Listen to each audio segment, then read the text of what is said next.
Hi, I'm Gary Klaus from Genesis Rescue Systems. This is my partner Tim Grant, also from Genesis Rescue Systems. Today we're going to go over cross ramming to create space for an entrapped patient in a T-bone type of accident.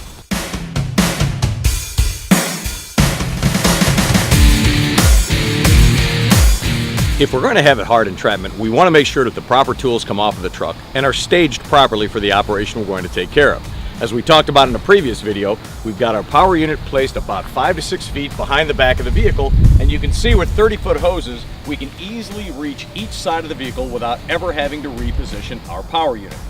One of the big injuries that we find in any type of T-bone accident is a crush injury to the chest, where the patient has not a lot of room to breathe. So the first thing we want to do is expand that room to give the medics room to operate and also to give some expansion room for the chest. Now, we have a lot of people when we do these classes that the first thing they say is, well, I would cut the roof off immediately. The problem with that is if we cut the roof off first, then we destroy the structural integrity of the vehicle itself.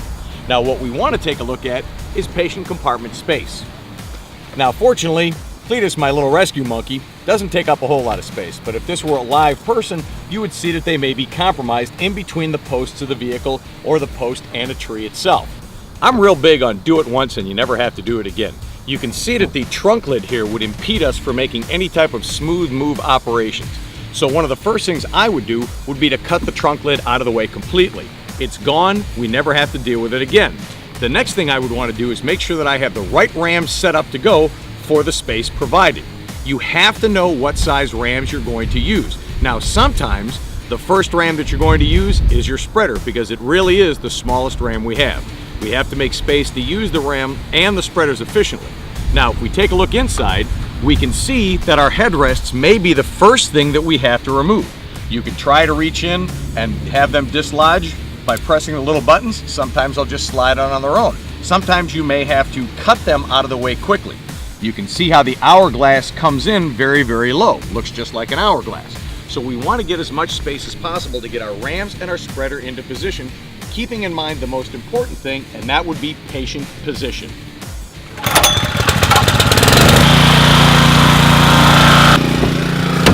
Now we want to make sure that we cut as much of the deck lid out of the way as possible. A cut down takes the same amount of time as a cut up high, only now that extra piece of steel is completely out of our way.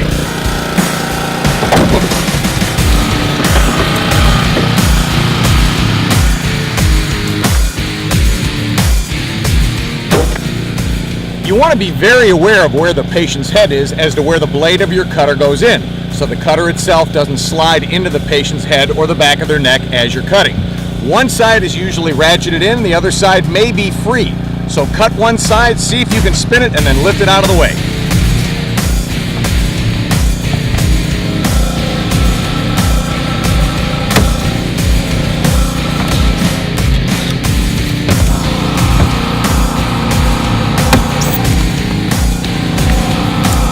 You'll be able to just spin that and bring it right out. Extrication working space is always at a premium. For today, we don't have a tree in our way, but normally you're going to have this car up against something. So to bring a spreader in from the back side and to work over a patient's head might be a little precarious. One of the things that you can do is take some type of pike pole and pass it from one side of the car to the other. Two rescuers then hold the weight of the spreader itself.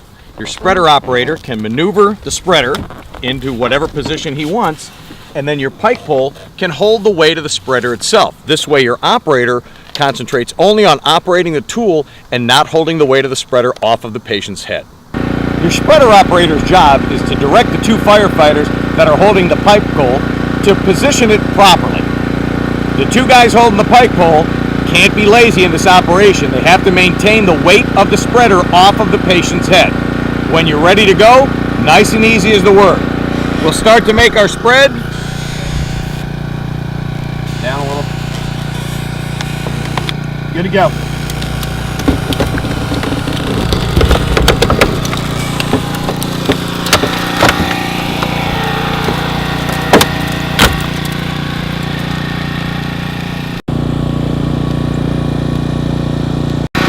Your spreader operator has to be extremely careful because at some point your spreader arms will become so open that they may slip off the plastic. Remember, this is a game of just enough space that we need to get the patient out.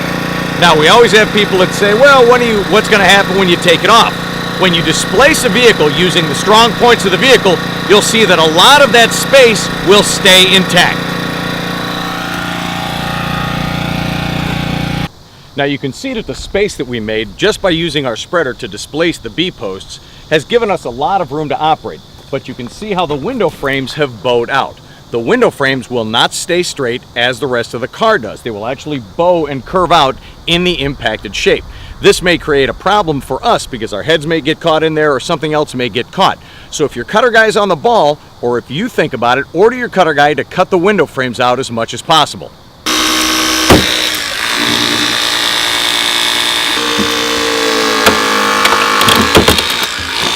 So you can see the cuts our cutter made got as much of the window frame out of the way as possible. If we remove them once, we never have to work with them again. We would normally have a tree here, but the tree got cut out of our video budget, so our apologies for that.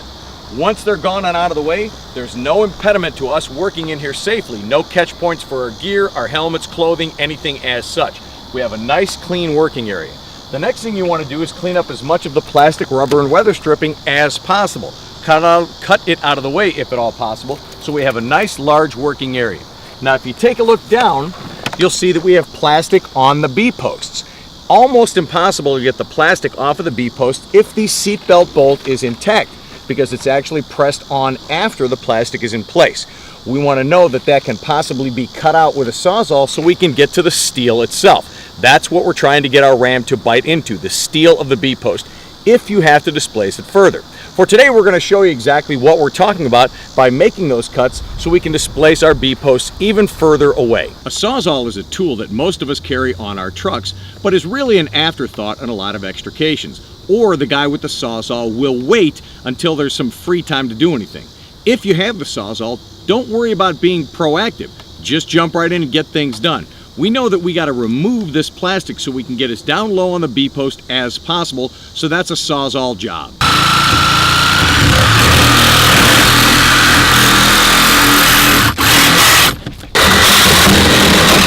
There you go.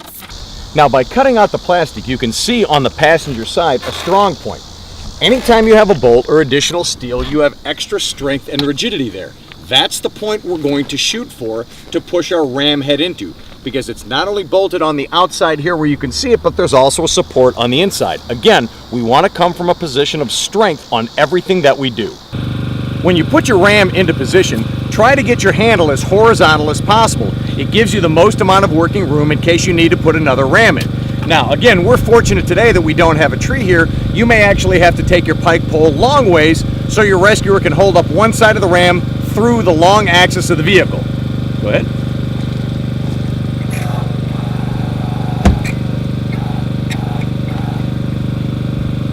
Good. Now you can see that we have tension on it. One trick that you could possibly use, depending on how short your working area is to take a pike pole from the back side to operate the mechanism.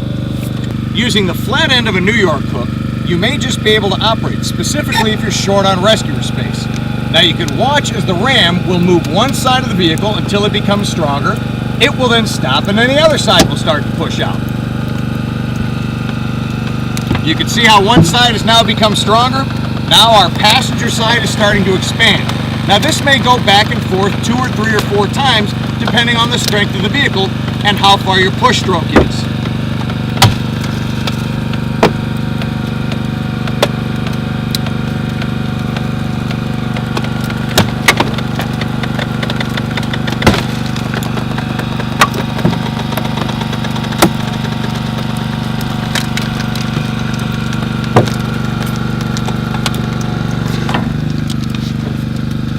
By using the strong points of the vehicle, B-post to B-post, at their inwardmost point, you can see how we've displaced this vehicle quite a bit towards its original size. Now, once we take tension off of our ram, the bulk of this space that we've already created will stay. But you can see how much space we've made to get our medics inside, to give our patients a little bit of room to breathe. Okay? At this point, once we remove the tension on the ram itself, you can then go ahead and either take the doors off, do a 2-door rip and blitz, or maybe you may decide to completely take the roof off. Be advised though, if you take the roof off first, you'll have a much harder time taking the doors off. So if you're going to open the entire car up, get at least the back doors popped off so you can do the 2-door rip and blitz, then cut the roof off, and you'll have the entire car open to get your patients out.